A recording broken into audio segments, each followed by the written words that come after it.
Hello, and welcome to Berkshire Now News Magazine. Today's guests are Melissa Aitken, who is the Chief Executive Officer of the Country Club of Pittsfield, Bart Raser, President of Carr Hardware, and Paul Colombari, proprietor of Papa Joe's Pizzeria. We begin with Melissa Aitken. Thanks for joining us, Melissa. Thank you for having me. One of the questions that I'm sure our viewers are interested in knowing about is what is happening with the country club now that we're in this horrible situation with the coronavirus?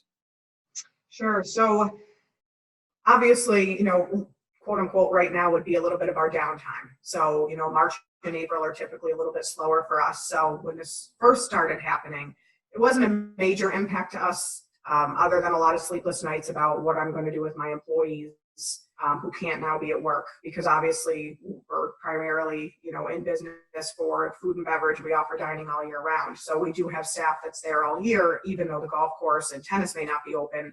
We do, offer food and beverage year round, and we also have events. So that was very tricky to navigate in the beginning. What do we do with our staff? What do we do with all the events that we have booked? So, obviously our hands were kind of tied, and they made those decisions for us when they did tell us that we had to shut down.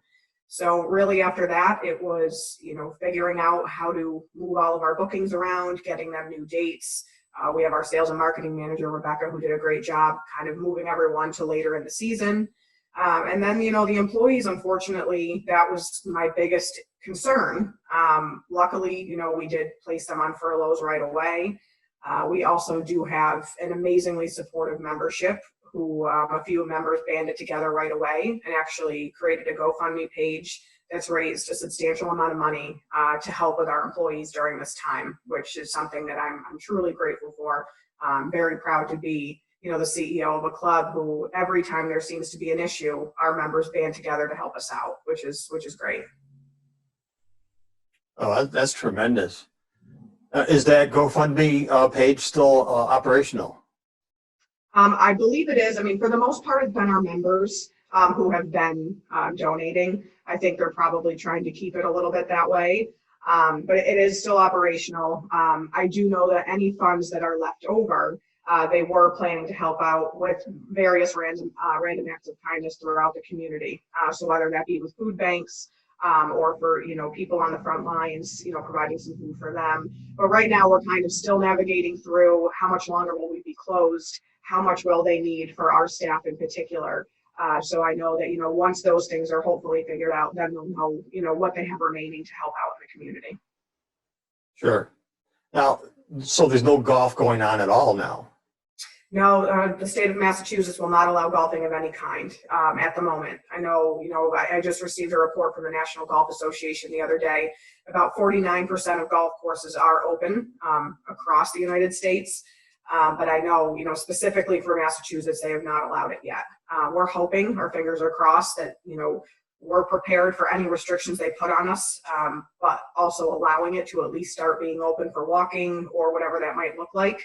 We've been, myself, the golf pro, our ground superintendent, we've been working closely together with all the CDC guidelines. We've been seeing what other golf courses around the areas are doing for when they can be open. So we're definitely prepared and ready when we can be open. And we're I'm hoping, I don't want to assume anything, but I'm hoping it'll be sooner rather than later, certainly with restrictions, but we're definitely ready to abide by any guidelines they give to us. But the members that are here are certainly chomping at the bit to get out there, so. Oh, I can imagine, yes. You would think that as a minimum, they might allow one golfer at a time per hole or per tee.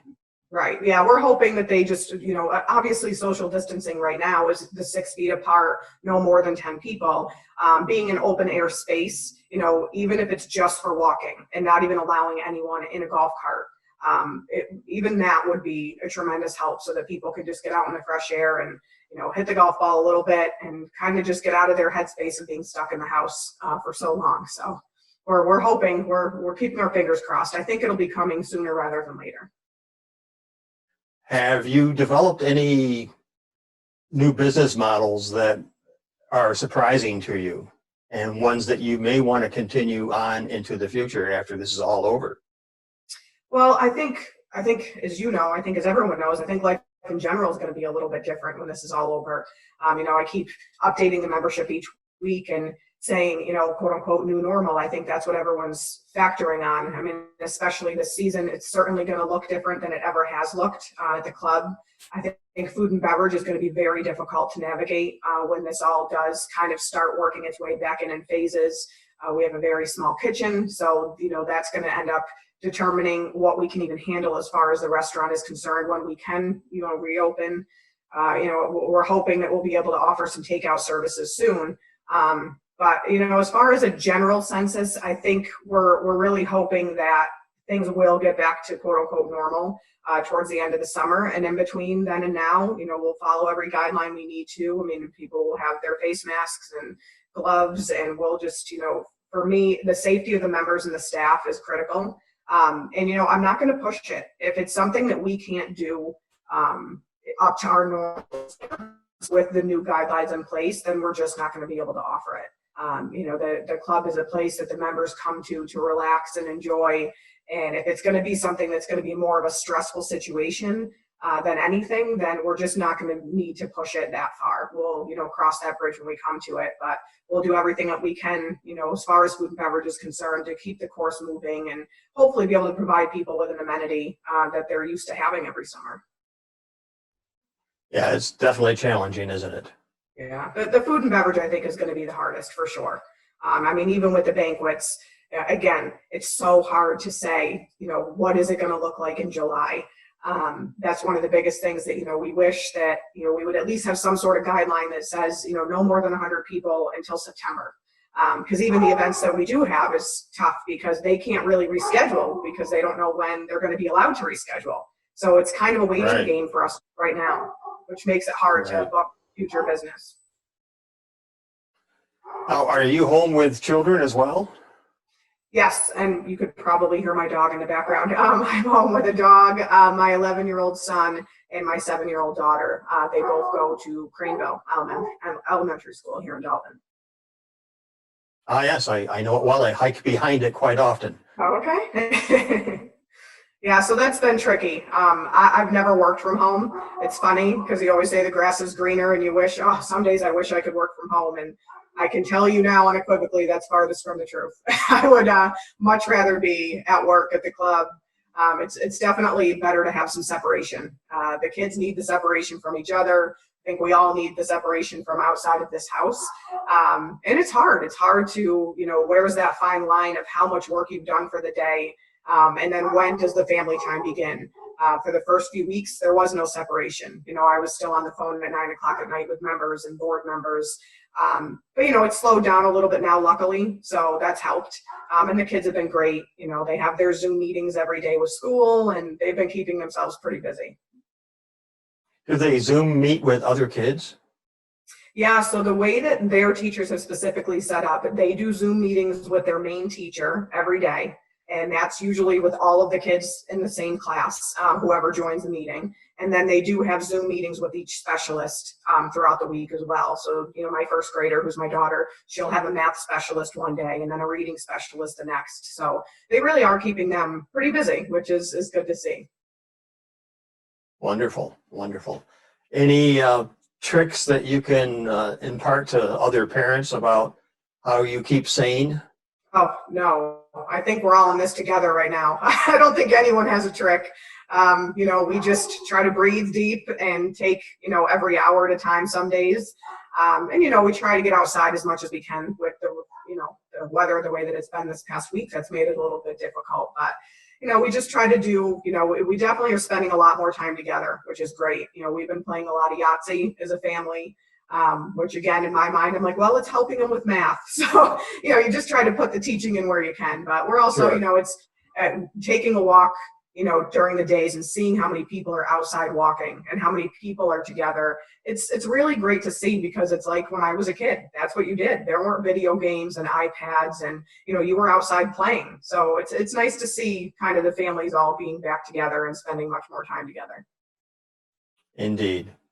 Well, Melissa, it's been a joy talking with you. Thank you so much for joining us today. Yeah, absolutely. Thank you for having me. You stay safe and healthy. Thank you. You too. Thanks, Melissa. Perhaps we'll be able to go golfing pretty soon. My next guest is president of Carr Hardware, Bart Raser. Hello, Bart. Thanks for joining us today.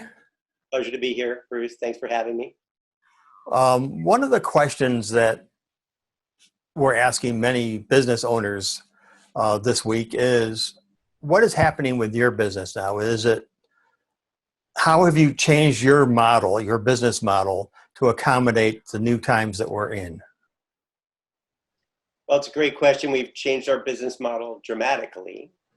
Our focus today, of course, is first and foremost is the safety of our employees and our customers. And so we're spending a lot of energy focused on making sure that we create a safe place for folks to come and a safe place for our staff to work in. And that's our first priority. And then in terms of doing business, that creates the opportunity for us to have staff. We're doing a lot more delivery, and we're doing a lot of curbside pickup. And that's probably today about 65 to 70% of our total volume. Curbside pickup and delivery. And of course, from a homeowner perspective, our business is broken up into homeowner, contractor, and institutional. Homeowner perspective, curbside pickup is not something that we had offered in the past. So it's a very new model for us, but we've honed our skills quite a bit. We've become pretty good at it, and folks are able to call in their orders. We put them up. We've designated a place in back buildings so they can turn around into the store. We have the product ready to go, put it in their car for them, and off they go. So we've tried to make the process simple and easy for folks and safe. So theoretically, they don't even need to get out of their car. Correct. They don't get out of their car. Wonderful. Unless they need to pop the trunk. And, has your business increased or decreased now that people are staying home? There are parts of our business that have increased, and there are parts of our business that have decreased. So some of the home improvement, the residential home improvement projects like gardening and painting have increased dramatically. We're seeing 100% increases in those parts of the business, while many of our institutional customers are closed, and that's a lot of our volume. And of course, we're in the party and event rental business and the equipment rental business, and that's almost completely shut down. Certainly the party and event rental business is completely shut down. I can imagine, yes. So parts are flourishing. We're fortunate to keep the doors open.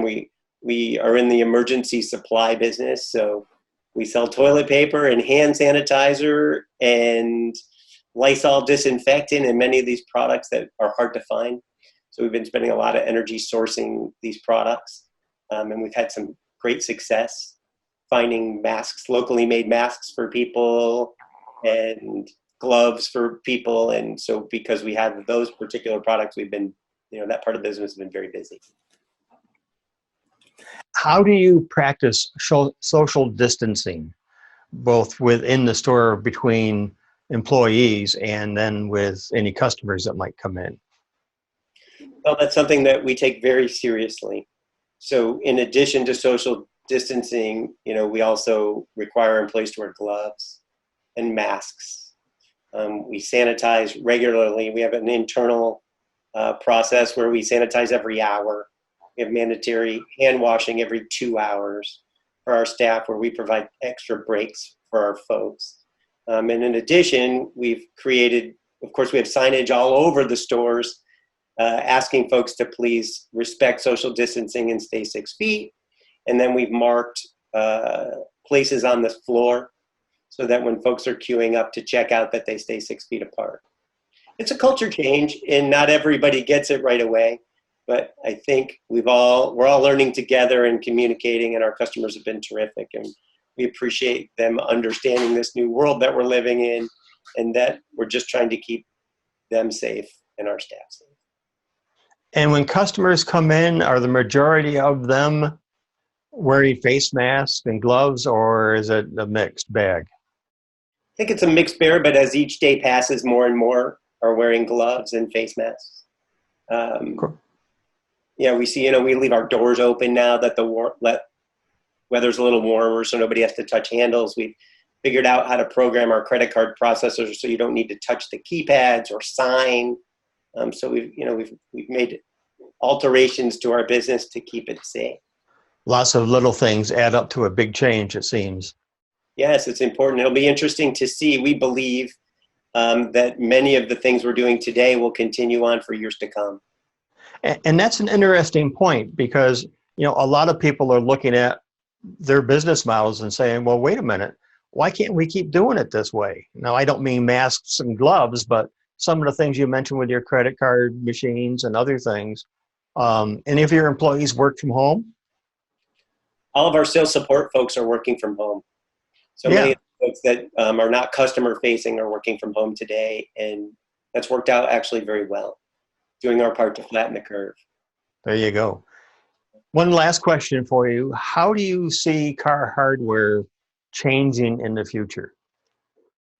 Well, technology is important to us for a small little homestead family business. We have a lot of technology, and I think certainly in this crisis that served us well. Folks have the ability to go online and order, and folks have the ability to access through social media and Instagram and Facebook. And I think, as we continue to evolve and stay relevant, we're small and we're able to be nimble and quick and entrepreneurial. We'll continue to respond to what changes in the world today and be relevant.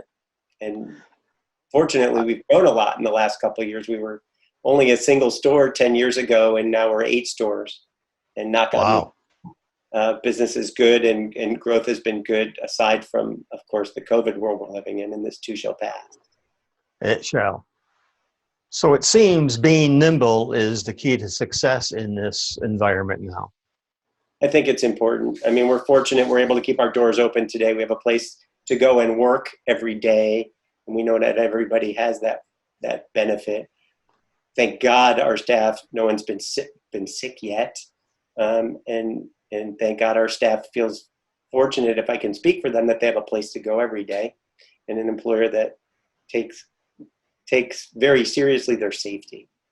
And so when this is over, I think we've built great relationships with our staff. They've been very loyal in coming to work, and it's not easy to be customer facing in today's world. And our customers who've been highly appreciative that we've been able to source this hard to find merchandise and bring it to our community. So I think in terms of where Carr Hardware is, we reposition ourselves into a better place than we've been even historically. And we're grateful. Well, that's good news. Bart, thank you so much for your time today. You stay safe and stay strong. You also. Appreciate the opportunity. Bart, it's really nice to hear that you're able to keep the employees on the payroll. Not every business is so lucky. My final guest is the proprietor of Papa Joe's Pizzeria. Paul, can you tell us a little bit about what you're experiencing now with this new normal that we're in? Well, right now, we've lost our dining room business, which is, about 30-40% of our business. But, I've been here 33 years and we've done a lot of takeout and delivery. So we're restricted to that. But overall, those aren't doing too bad. Our sales in that have, it's a little bit below normal. But we're handling it, and I haven't laid off anybody. My waitresses became counter people and my cooks are still employed. So, everyone on our staff is still working. Oh, that's wonderful. That's good news. And how are you handling personal protective equipment? We're doing everything possible. We sanitize in the morning. We take 2 breaks in the afternoon, one right after lunch and one again, a little bit after dinner. We break down, clean, sanitize. We clean, sanitize at the end of the night. So those aspects, it is extra work, but, it's something that needs to be done. We have Lexan Shield at the counter, separating my counter people from our customers. I kind of split up all the employees to kitchen crew stays in the kitchen. Counter people stay at the counter. Since my dining room's closed, it's kind of broken down. My delivery drivers come in the back door, go directly to the dining room. So each section of the restaurant, employees are separated. The counter people hand off the food to the driver, and that's as close as they get. So you have drivers. I'm sorry. So you have drivers delivering food. Yeah. And do you have people coming in the store to pick up, or do they wait outside and then your counter people bring it out? Or both? We do both. The counter, some customers come in. Like I said, we have a Lexan shield between the counter and my employees. Some prefer curbside pickup. We'll bring the food out to them. Our drivers, especially, they wear a mask now when they go to a home. But even on the phone, when they have a delivery, some people request no contact, so we'll leave it on the front stairs or the front porch of the order. Sure. But all the drivers are in masks anyways. When they come back, we also have a little sanitizing station for the driver. We have sanitizing wipes and alcohol sanitizer, squirt bottles for them to kind of wash up on before they even touch the next delivery. Sounds like you're very well prepared. Yeah, we're doing what we can. We want to stay safe. I have family out there, and my son works here. His girlfriend works here, who gave me a grandchild not too long ago. So we're trying to keep everybody protected. So, and my wife and I both work here. So good. So you've gone through some business model changes. yeah.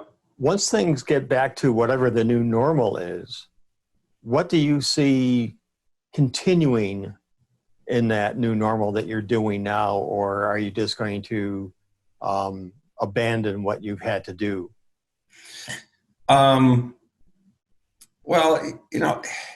it's hard to say. I mean, I think this has kind of woken everybody up, and how important it is to clean, not just clean, but to sanitize. And we've used cleaners and sanitizers all the time. We're just going to get probably more diligent about it. When my employees start sanitizing, we start right at that front door, that outside handle, and we do the whole door. We come right in, Coke coolers, every refrigerator, our counter areas wiped down. Those things I'll probably now will continue be a little bit more diligent, because who knew that this coronavirus would be so devastating, and who knows what's around the corner in the future. So whatever we have to do to protect our families, employees, and customers, we will do. And then one final question, Paul. Are you experiencing any supply issues? Yes, I am. And matter of fact, it's just more or less started a little bit last week and now this week. Some of my suppliers are finding it difficult to bring in the items that I really need. As an example, tomato products, canned tomato products for our spaghetti sauce or pizza sauce. We're finding it hard even now is our cannoli cream. We make our own from scratch. Is the ricotta cheese. It's a special order. Might be a little hard to get now. It's made in Connecticut somewhere, and it's just, transportation's a problem. And so little things like that, but, I deal with 3-4 suppliers, so it's like this one's short, I call the other one, and it's, that part of it's stressful. I get on the phone, I just start making calls to try to get what I need. Right. Now, are your suppliers offering any reasons why they're having problems? Is it strictly delivery from them to you, or is it delivery from your supplier's supplier to them? My suppliers it's Yeah. finding it difficult. And I'm not sure what the reasoning are. I mean, some plants I know are shut down, but what other reasons, I really don't know. It's not my supplier's fault. They're just not getting their inventory to Sure, ship to me. Yeah, I understand that. It is a struggle for everybody these days. Yeah. Well, Paul, thank you so much. That pretty much answers the questions I had for you. Is there Okay. anything else you'd like to say? No, I just, I wish everybody well out there and be careful. And, we're going to continue for as long as we can. We implement new things every day, that we keep up on it. I wish everybody well and, pray to God this gets over quick. Amen, brother. Yeah. All right. Thank you so much again, Paul. Take care. All right. Thank you for having me. It sounds like Paul and his staff are meeting the challenge head on. Running a business under these horrible circumstances is a very difficult task. Not all businesses are as lucky as those I interviewed today. Please, if you are able, support your local businesses, and perhaps together we can get through this with just a little bit less pain. If you are looking for some beauty in all of this, perhaps this next piece will help. Be safe and strong, and see you next time. When we see these images, we are saddened by their meaning. Our way of life has changed dramatically. This is the new normal for now. We ask, will it ever return to normal? But when you look deeper into what's behind their meaning, something beautiful emerges. There is beauty in the way our nation is working together to stop the spread of this insidious infection. There is beauty in the way we all want to protect ourselves, our families, and our neighbors. There is beauty even when it is forced upon us. There is a noble beauty when we risk it all for others, and beauty when we just stay home and do nothing. Never before has the simple act of washing our hands held so much meaning. Never before have we appreciated the simple act of ordering a meal at our favorite restaurant. Never before have we admired a stranger for wearing a face mask. Never before have we understood the sacrifice healthcare workers make every day on our behalf. Never before have we realized how blessed we were to have a fully stocked grocery store. With all that is going on around us, there is beauty in spending more time with our families. There is beauty in ordering out from our local eateries, and there is beauty in learning how to cook a new meal. There is beauty in realizing that our emissions are indeed changing our planet's climate. There will be a new day with a new sunrise, and all will be right with the world again. Together, we can get through this.